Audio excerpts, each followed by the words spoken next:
Oke, ya, baik ya. Assalamualaikum warahmatullahi wabarakatuh. Saya teman-teman semua, saya Muhammad Sokardi akan menjelaskan tentang tradisi Malamang dan bersama dengan narasumber yaitu Pak Alfitman. Jadi langsung saja, eh, sejak kapan tradisi Malamang itu terjadi dan siapa pendirinya dari tradisi Malamang? Ya, sepanjang sejarah yang diceritakan oleh orang tua kita dari turun temurun, di tradisi Melamang itu dikatakan itu sejak Syekh Burhanuddin. Jadi di zaman Syekh Burhanuddin itu kan orang masyarakat belum mampu membedakan mana makanan yang haram, mana makanan yang halal. Jadi semuanya disantap. Jadi tikus yang lainnya itu disantap, babi dengan disantap.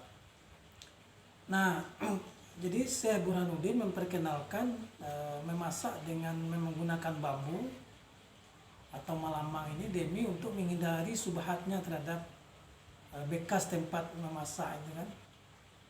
Jadi agar jangan makanan itu ada zat-zat aroma-aroma yang haram-haram itu.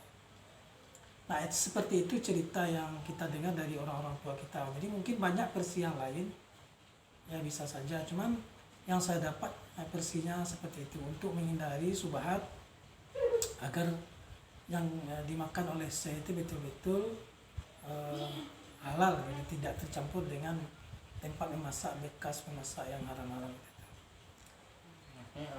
Tradisi Malamang itu berapa hari dan apa saja kegiatan dari tradisi Malamang ini?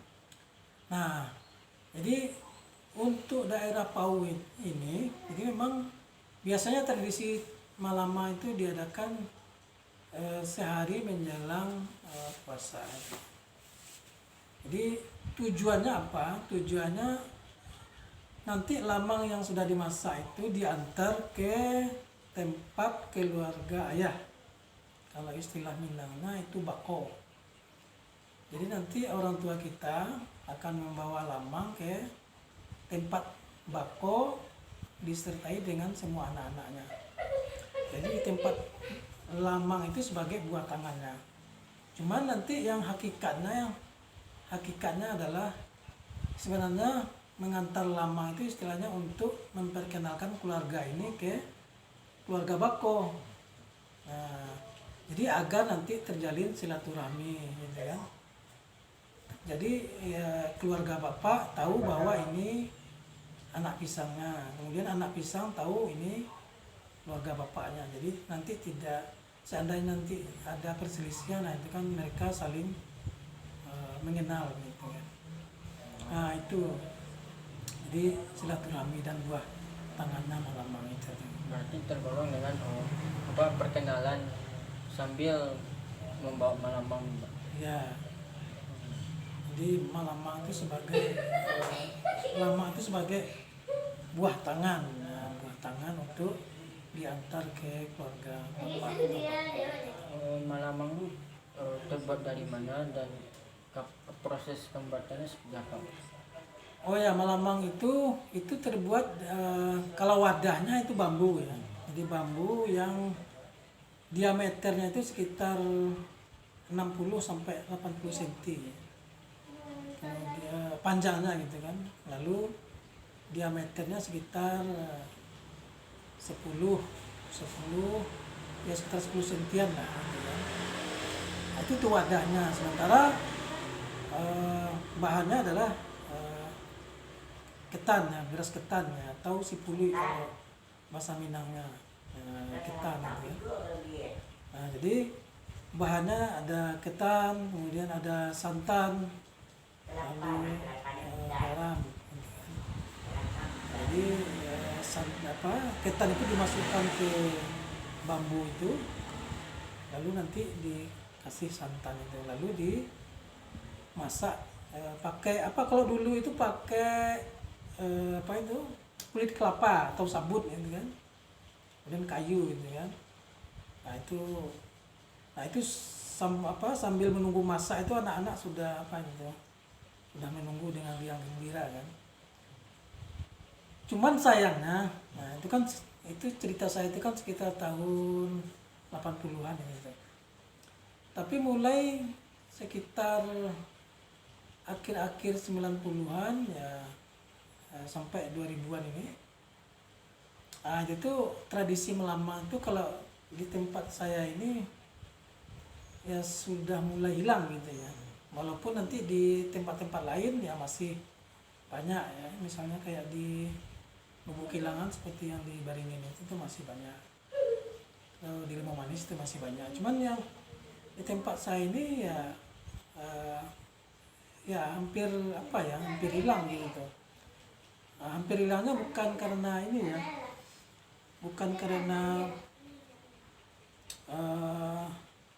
orang malas begitu ya, cuman karena emang faktor misalnya kayu ya. Nah sekarang kayu nyari kayu itu susah gitu. Nah, jadi memasaknya itu kan kalau sekarang orang menggunakan kompor gas ya, jadi kalau memasak sampai menggunakan kompor gas itu kan susah gitu. Nah jadi makanya agak ya anak-anak sekarang itu terasa apa gitu ya, enggan gitu kan, enggan meneruskan apa itu memasak melamang gitu. Tapi ya di daerah lain ya tetap berkembang. Apa karena Bapak bilang kan apa lemang yang 60 cm itu, apakah hanya itu aturan 60 cm itu yang panjang, Pak? Oh enggak, itu kan tergantung ukuran bulu ya. Oh, Kita dihukum oleh ukuran bambu gitu. Ya, jadi kalau ya rata-rata kan bambunya ya sekitar 60 cm itu ya, yang ideal gitu kan. Nah, jadi ya tergantung bambu. Nah sekarang bambunya itu yang susah nyarinya gitu. Kalau dulu ya nyari bambu itu gampang. Jadi kalau dulu tuh nyari bambu gampang, dia nyari kayu gampang, dia tempat memasaknya gampang. Nah kalau sekarang nyari kayunya susah, bambunya juga susah gitu kan. Kalau ada pun nanti di pasar ya, gitu kan. Itu kan susah juga mendapatkannya. Kemudian tempat memasaknya juga susah sekarang. Nah itu makanya enggak terlalu apa sekarang, enggak terlalu berkembang gitu kan. Nah, mestinya ya harus tetap dipertahankan itu sebenarnya, karena memang lamang itu memang sebagai buah tangan gitu kan. Kemudian rasanya juga enak ya, buah tangan ke tempat bako rasanya enak. Nah gitu. Bapak kan bilang tradisi ini kan mulai hilang tuh karena sulit mencari bambu atau kayu. Apakah ada faktor lain, mungkin faktor agama, mungkin ini melamang ini sulit mungkin atau gimana? Oh iya. Oh mungkin tidak ada kaitannya dengan itu ya. Itu mungkin ya pergeseran ini aja, pergeseran gaya hidup. Jadi kalau melamang itu ya membutuhkan waktu sekitar 1,5 jam gitu kan. Nah anak-anak sekarang itu kan tidak mau yang nunggu-nunggu yang lama-lama itu kan. Kalau sekarang kan main praktis, main instan ya, pakai kompor gas sama segala macam. Itu kan pernah pergeseran aja sebenarnya. Nah itu kalau di tempat saya. Tapi kalau di tempat lain ya masih ada ya. Mungkin ya yang tinggal itu cuman ya satu dua rumah. Kalau dulu kan hampir merata tiap rumah. Ya kan, jadi kalau misalnya ada keluarga yang tidak melamang, nah itu biasanya anak-anaknya nangis gitu. Nah, tapi karena sekarang itu tetangga itu juga tidak melamang, jadi sekarang itu sudah biasa saja gitu ya. Nah, apalagi sekarang kalau dulu itu kan kehidupan masyarakat kan bertani ya. Nah kalau sekarang kan kehidupan masyarakat sudah mulai bergeser kan, sudah mulai dagang, sudah mulai macam-macam lah. Jadi kalau dagang itu kan pagi harus sudah berangkat dan pulangnya malam gitu kan. Nah jadi untuk waktu untuk melamang itu sekarang alokasinya agak sulit ya, selain banyak alternatif lain ya kan, seperti gadget sekarang anak-anak itu kan. Nah, makanya menurut saya itu yang membuat tradisi melamang itu menjadi hilang gitu, mulai hilang gitu. Nah, itu kalau menurut pendapat saya seperti itu. Oke, baik terima kasih Bapak atas penjelasan tentang tradisi Malamang. Sekian, terima kasih tentang tradisi Malamang yang dijelaskan oleh narasumber. Mohon maaf bila ada kesalahan. Kita akhiri. Wassalamualaikum warahmatullahi wabarakatuh. Waalaikumsalam.